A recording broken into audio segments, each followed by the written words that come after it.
The thing about fighting me is that you're not gonna beat my ass. You're not gonna beat my ass. You're not gonna beat. I'm gonna beat your pussy. You're gonna beat this. I'm gonna beat your pussy ass up. Then you see a pack of Hell's Angels going by, people are going to want to look. Next thing you know, cars. Because they're just staring at us and not paying attention to stop traffic. If you wanted to break the law on an everyday norm, you should have joined the street gang. That's what they're known for. That's what they do. You're not allowed to steal cars on my block. We steal those cars. I mean, it was so bad by us in Vegas.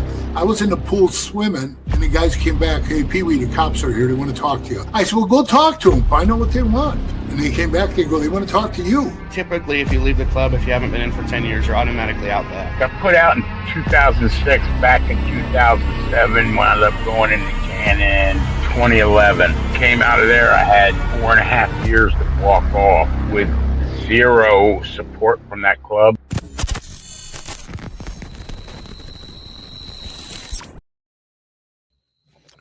Welcome to this episode of Chatting with Staxx. I'm your host, Bill Staxx, and today we're going to talk about a Hell's Angel member who stalked his girlfriend and put a GPS tracker on her car.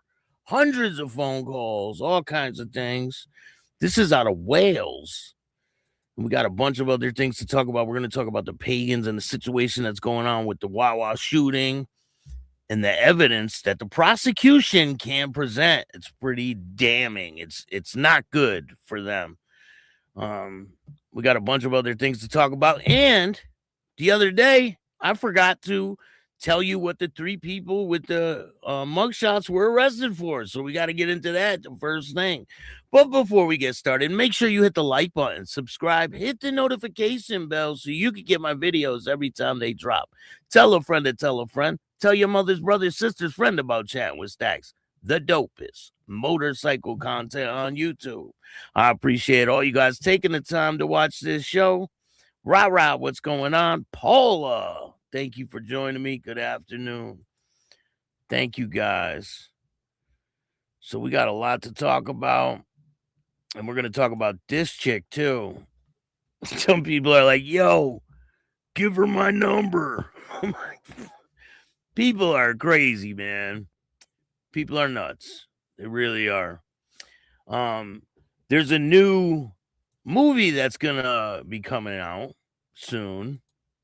September, I believe. And it has to do with Greg Scarpa. And let's see here.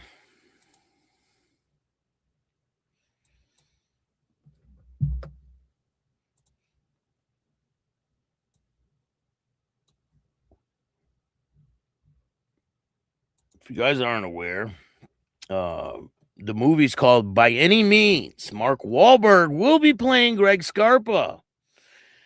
So, Paramount Pictures snagged the U.S. rights to Any Means, a crime thriller set during the civil rights era, starring Mark Wahlberg and Yahya Mateen. The second slated the film for September 4th release. The idea behind this one, which is loosely based on true events, is actually pretty interesting. By Any Means is set in Mississippi in 1966. By Any Means follows a volatile partnership between the hardened mafia hitman and a young black FBI agent, as they are forced into an uneasy alliance to track down those responsible for killing the civil rights leaders, uncovering a conspiracy that tests the limits of justice, loyalty, and survival. The film is directed by Eglaints Branton and written by Sasha Penn, that wrote Power Book 3. In a statement, they said the story about an unlikely alliance forged under impossible circumstances. So, as you know, Greg Scarpa is an infamous police rat, an informant who was a mafia hitman, and he went down south and he got the the people that were in the Klan to talk about who did what. He, I guess he was torturing them in a barn or whatever he did, but he got them to talk, and he found where the bodies were, and he handed those over to the police. So they gave him a license to do whatever he wanted. It's pretty wild stuff. If you go back and listen to that story, it's just insane. Hey, Ken, what's going on? Thank you for joining me today. Appreciate you taking the time. So, yesterday we talked about the mugshots, right? So there was this guy,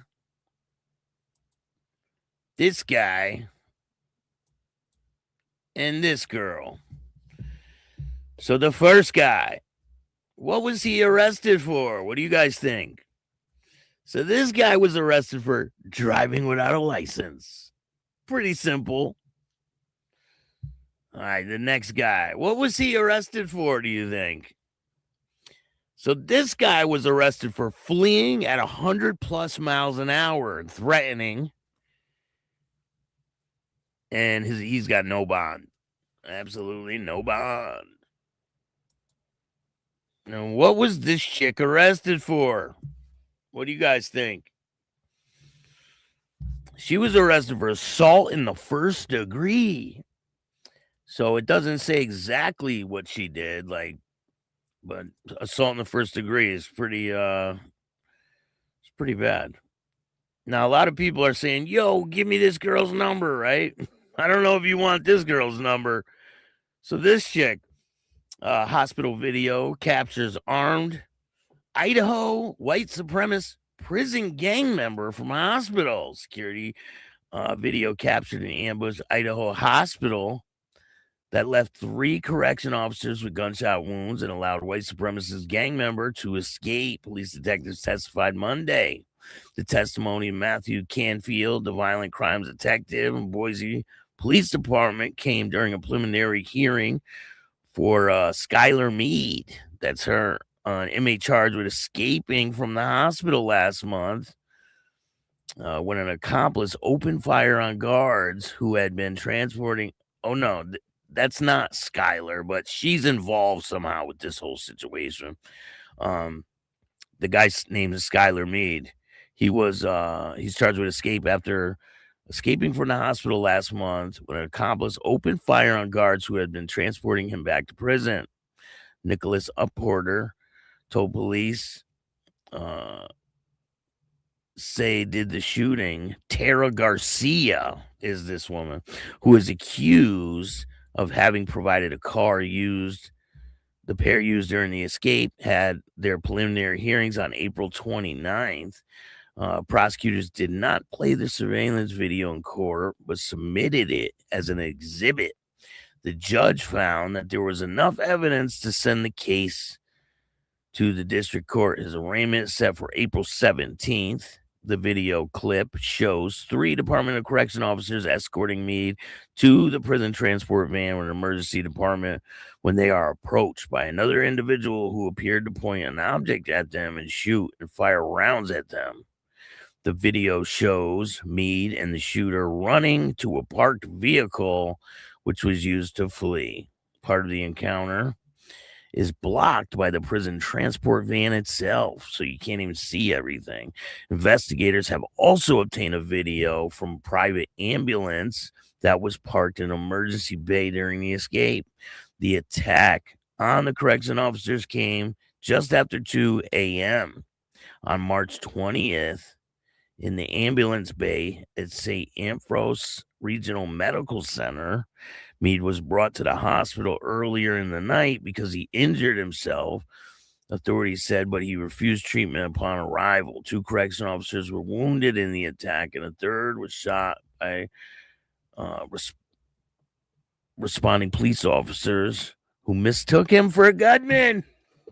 So the police ended up shooting a correction officer because they mistaken him for a gunman. Wow.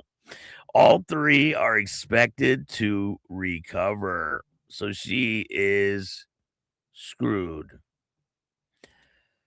I mean, the cops shot one of their own because they thought he was a gunman in the situation. It's just wild. You can't make this shit up.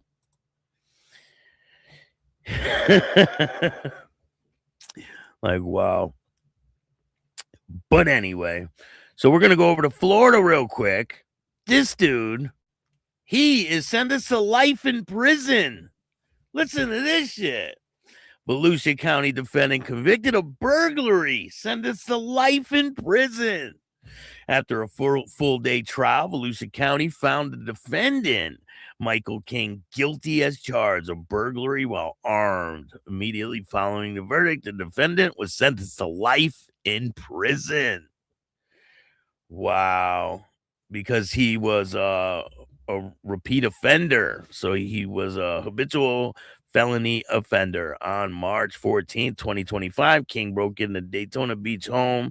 A witness saw him inside and called 911. When Daytona Beach police arrived, they searched the defendant and located a knife in his pocket. It was later determined that the knife belonged to the homeowner and had been stolen from inside the home. The homeowner initially told officers that money was missing from the bedroom. They searched the defendant's backpack and recovered several additional stolen items from the bedroom, along with a ski mask and gloves, which did not belong to the homeowner. This dude's sentenced to life in prison for burglary. Can't make this shit up. Like, people will throw their life away for anything. This dude stole a pocket knife out of a house and got life in prison. Pretty wild shit. But anyway, let's go over to the Wawa. So the Wawa situation, where the Pagans are going to trial over this shooting that happened, it's not looking good. Let me see here. Because now the police are the investigation, right? Is they're going to use the motorcycle club as part of the case. Let's see.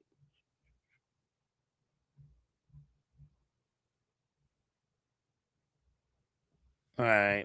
The courtroom, patches and prejudice inside a high-stakes ruling which will shape the Pagans' trial. In a courtroom where symbolic symbols carry weight and every word can tip the scales of justice, the judge has made a decision that could define the outcome of a looming criminal trial. When 6 alleged members of the Pagans Motorcycle Club face a jury next month, prosecutors will be allowed to do more than present facts about this single incident. They will be permitted to tell the broader story about the identity, alliances, and culture of the Outlaw Brotherhood. The ruling handed down ahead of trial grants prosecutors the ability to introduce evidence of gang affiliation, often controversial strategy that walks a fine line between context and prejudice. For the state, it is critical victory. For the defense, it's a looming challenge. I don't think that's right that they're able to do this. So they're able to use any other cases, and they can use those cases. They're going to use the club to convict these guys. They do it all the time. They did it in Freddie Agnello's case. They're going to do it in this case too. Obviously, otherwise they wouldn't have to use that. They would just go by the facts of the case. But no, they want to use a broader paintbrush to try to paint the narrative that these guys are all bad.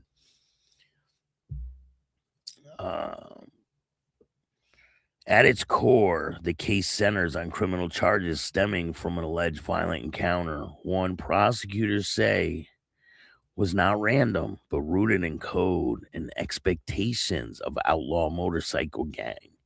By allowing reference to the pagan structure, symbols, and hierarchy, the case has opened the door for jurors to see not just 6 defendants, but the ecosystem in which they allegedly operated. Prosecutors argued that such context is essential. They contend that without understanding the internal dynamics of the pagans, it emphasized the emphasis on loyalty, retaliation, and territorial identity. The jury would be left with an incomplete picture. Actions that might otherwise seem impulsive, they say, were in fact deliberate, shaped by culture, reputation, obedience, carry consequences. But if this is the case, right? If they were deliberately going there to do what they said they did, then why did these other guys get off? Right? Why did these other guys get off? Because they said they were just going out to drink beer and shit. They didn't say they were going there to do anything. So why did they drop the case against two of the guys, and they have the other guy set to testify, I believe? So why would they even need to do all that? And if these two guys, right, the two guys in the middle said that they were just going to meet some girls and they were going to the bar. They weren't going to attack nobody. Like, that wasn't the case. And there's some surprising details in this case that people are going to find out very soon that you might not know. But they're out there. And it might turn this case all around, these small details. The defense attorney sees it differently. To them, the introduction of gang affiliation risk overshadowing the facts. And I believe that's true. If they use the broader theme that all clubs, all 1% clubs are just gang activity, and they use other cases, and they can, have like undercover cops like King Croak and people like that come and testify, it's going to be bad. It's not going to be good for them. They argue that labels like Outlaw Motorcycle Gang carry an emotional charge that could unfairly influence jurors, turning perception into presumption. Their concern is simple but powerful, that a patch on a vest could become persuasive as any piece of physical evidence. In motions leading up to the ruling, defense teams sought to exclude references to the pagans entirely, framing them irrelevant to the specific charges. But the judge ultimately disagreed, concluding that the affiliation, if properly presented, has probative value that outweighs its potential to unfair prejudice. So, I mean, they're making up their own rules. You know what I'm saying? This decision reflects a broader tension in the legal system on how to balance defendants' rights to a fair trial with the prosecution's need to provide context. The courts have long grappled with the issue, particularly in cases involving organized crime.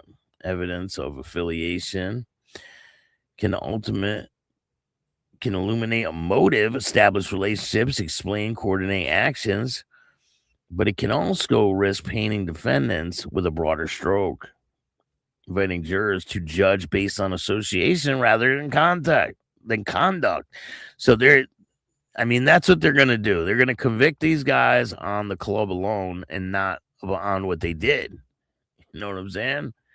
They're not going to look at exactly what each person did. They're going to look at the case in general, and they're going to use the club to convict them. In this case, the judge's ruling suggests confidence that the jurors can navigate the distraction, that they can consider the evidence without being consumed by it. The trial framed by identity. As the trial approaches, the stakes are clear. For prosecutors, the ability to reference the pagans transforms the narrative. It allows them to frame the case not as an isolated altercation, but as a part of a larger pattern, one tied to the group they characterize as structured and influential. For the defense, the challenge will be to pull the focus back to the individual, to remind jurors that each defendant stands alone before law, regardless of any affiliation.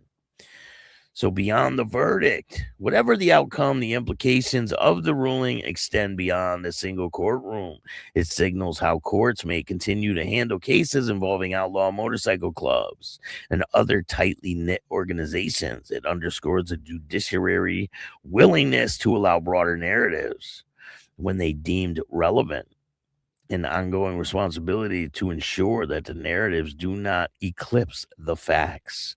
For all 6 defendants prepared to stand trial, one thing is certain: the jury will hear more than testimony about the singles event. They will hear identity, loyalty, weight belonging to something larger than itself. So what do you guys think? Do you think that's fair that they're able to use the club as a whole to paint the narrative for them? I don't think it's right. I don't think it's right. If someone was arrested for something, right, and they stand trial, they should just go to trial for what they are accused of. Not if they're painting it like, oh, they're a part of this organization and this is the reason why they went there and this and this. But I don't even think that was the case, because there's some surprising things that people might not know, but I'm not going to tell you what it is yet. So I think that's why they're trying to do that with this case, because there's other things that are going to be coming out that people are going to be shocked about. And it is pretty shocking. The things that I heard are wild. Like, it will change your whole outlook on this case. But what do you guys think about this? Do you think these guys will get a fair trial?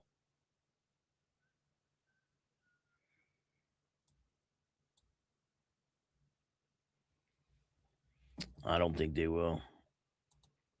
Personally, I don't think they will. Let's see. So I got some new interviews coming. We got some really good ones dropping. Let's see. Got a bunch more motorcycle accidents. I mean, as the weather gets nicer, you know, this is going to be more and more often that people are going to get they're going to get killed on the road. So a motorcyclist killed in a crash in Jefferson County. Jefferson County, Missouri. A man was killed in a crash on Route V just south of DeSoto, Missouri, Thursday. According to crash reports of Missouri Highway Patrol, 2 vehicle crash happened around 3:10 p.m. near the intersection of Route V and Mount Olive Road. The crash report that a 61-year-old motorcyclist headed north on Route V when the driver of a Bronco Sport heading in the opposite direction attempted to make a left turn. The report said the motorcyclist tried to stop, causing the motorcycle to skid and strike the side of the Bronco. The motorcyclist was pronounced dead at the scene of the crash. The Bronco driver was not injured. So, I mean, that quick, boom. Another crash happened. Motorcycle crash claims the life of Union City man Thursday. Union City man has died after a head-on motorcycle crash in Amity Township on Thursday night. First responders were called to the intersection of Hobson Hill Road and Haskell Road around 7:40 p.m. Thursday night for a crash involving a motorcycle and a pickup truck. Pennsylvania State Police in Corey said the motorcycle driver was turning left onto Hobson Hill Road when he struck the back right side of a pickup truck and got stuck underneath it. Erie County coroner identified the victim as 22-year-old Sean McLaughlin.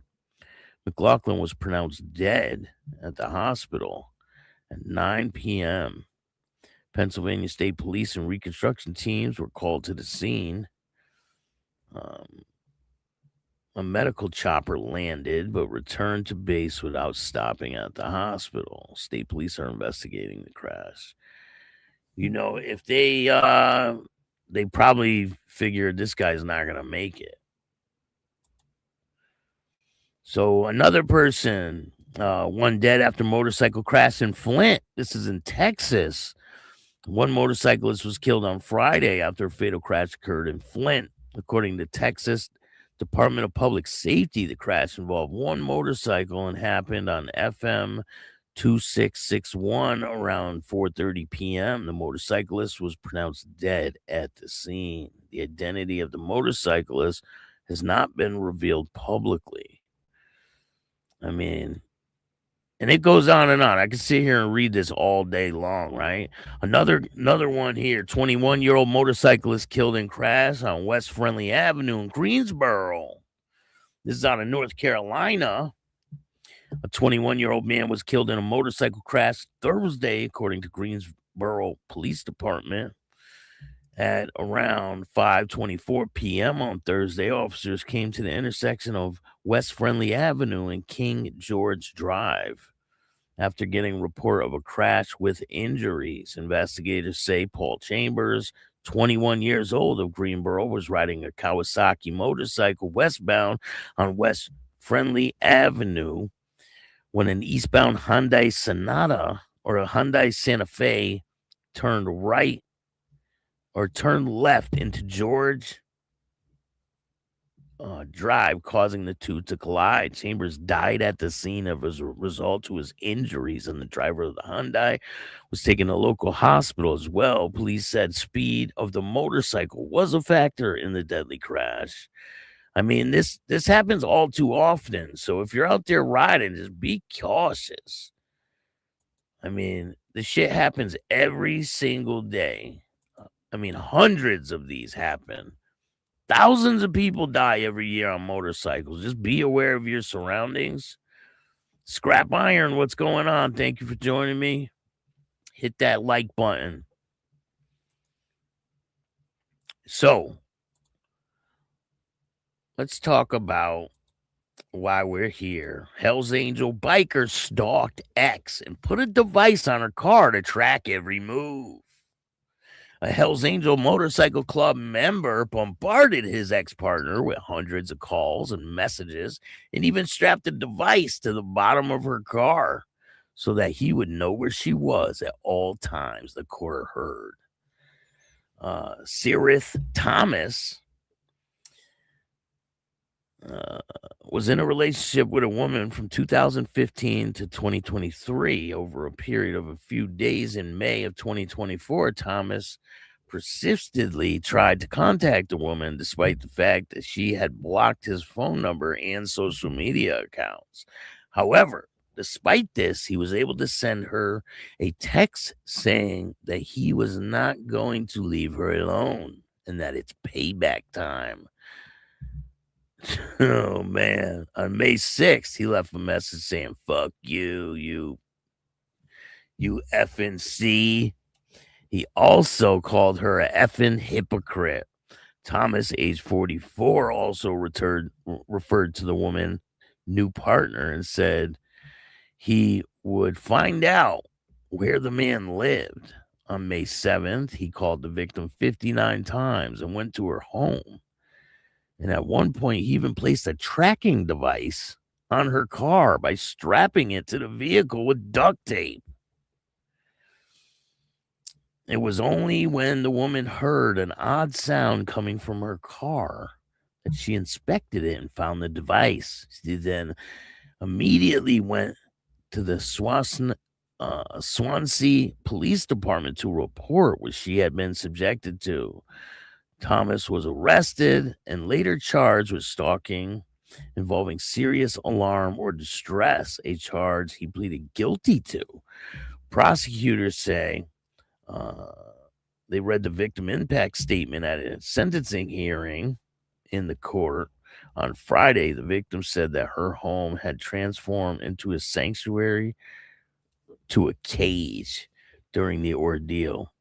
She also said that she suffers with panic attacks and disturbed sleep because Thomas's behavior. She is studying to become a doctor, but added Thomas' sustained stalking continued to have effects on her daily life. The defense says Thomas accepts that his conduct for that 1 week period is not what it should have been. He said the defendant conceded that there was no jurisdiction for behaving that way that he did. They addressed the court and said the seriousness of the offense means the immediate custodial sentence was appropriate. Thomas was jailed for 8 months and will serve half of the term in custody with the remainder on license. That's probably like probation or something. He also will be made the subject of a 5-year restraining order. Meanwhile, he cannot contact the victim directly or indirectly. So it looks like he took that a little serious.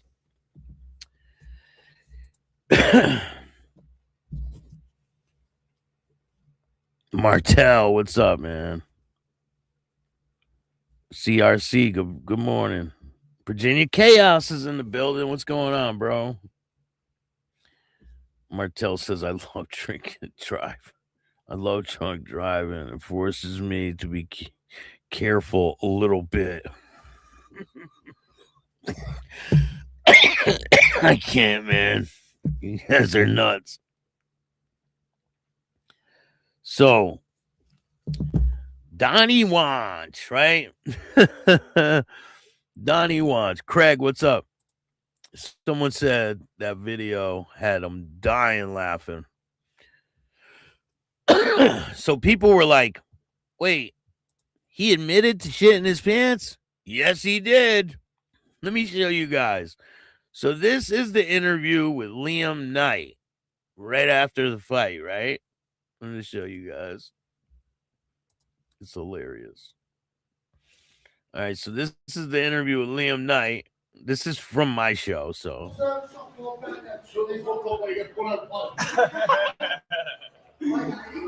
Right, I'm Bully. This is Pie Man. I'm here with Liam Knight. So Liam's just had his fight there. Was that your first fight no license, Liam? No, but I think that's 4 or 5. That was the main event and all that one. Aye. I mean, when I was disappointed then, I jumped out. I did. It looked like he gave up in his corner. No, do you know why I done that or not? Says he shit himself. I don't know if he's fucking mean fucking shit. Literally shit himself. I was just traveling from Canada, and I don't know if he's got the fucking shite or what. Oh, so it sounds like he's pouring to the fucking bad night. I know, that came all the way from Canada. A couple of good items. He's fucking shit himself. The bottom went, fuck this. They said he shit himself. This dude shit himself. After the first round, he shit himself. Wow. I mean, you get nervous and all that shit. Maybe he got nervous and just his stomach fucking tweaked on him. I mean, it happens to the best of them, don't it? Let's see this. Right, I'm Bully. This is Pie Man. I'm here with Liam Knight. So Liam's just had his fight there. Was that your first fight no license, Liam? No, but I think that's 4 or 5. That was the main event and all that one. Aye. I mean, when I was disappointed then, I jumped out. I did. It looked like he gave up in his corner. No, do you know why I done that or not? Says he shit himself. I don't know if he's fucking mean fucking shit. Literally shit himself. Literally shit himself. I was just traveling from Canada, and I don't know if he's got the fucking shite or what. Oh, so it sounds like he's pouring to the fucking bad night. I know, that came all the way from Canada. A couple of good items. He's fucking shit himself. The bottom went, fuck this. I had to blame him, like, to be honest. Fucking show. So what's your plan after this then? After this win? The DP show, like, I want to get a rematch with him, so I got fucking slapped my bicep with him last year. So I want to fucking. Oh, is that the kid from Birmingham? I was getting shown him earlier. So. That's your EM now. So DP show, if you're watching this, he's watching next. This massive bloke's coming. Let's get it on. This dude shit himself during the fight. That's just crazy. I mean, people were wondering. They were wondering, why did the fight stop? Like, why did they stop it? And so now here is the video that Donnie made after, and he kind of referenced Facebook, TikTok, social media. Anyway, it's your boy Donnie Watch. Okay, in regards to the fight that happened with Liam Knight, yeah, it was a good first round. It's pretty equal. But something happened, and I had to stop. So something happened, and he had to stop. Can you guys guess what that something was?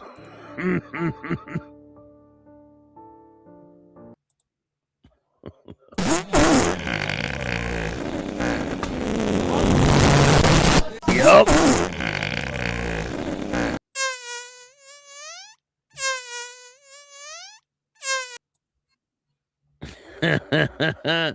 So something happened. He had to stop. Hey, what's going on Facebook, TikTok, social media? Anyway, it's your boy Donnie Watch. Okay, in regards to the fight that happened with Liam Knight, yeah, it was a good first round. It's pretty equal. But something happened, and I had to stop. So which means he won that fight. Not a big deal. Today, I did an exhibition with a brother of mine. It was a good one. Banged each other up a little bit, but it was all fun. But Saturday, I'm going to be back in the ring. I'm ready to rock. It's going to be awesome. Love it here, man. Anyway, can't stop, won't stop. Ooh, woo. Team Watch, baby. Now we got another video. Let me get it ready for you guys. This is the funny one. People were dying laughing.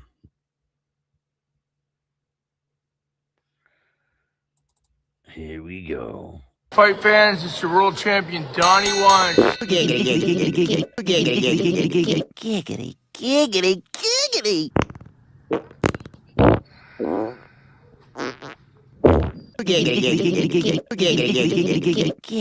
Giggity. On Fight fans, I'm just down here at the boxing gym. Anyway, I was hoping to get on Alpha Male Fighting Championships in July. I know there's a guy named Daniel Rampage Robson who would want the opportunity to punch Watch in the face. So I'm actually a European Continental Champion as well as the Transatlantic World Champion. If you want to give her a go. This dude's making all these. I'm the European champion and the transatlantic champion. Andrew Connors, if you could help us out. Hey, let's do it.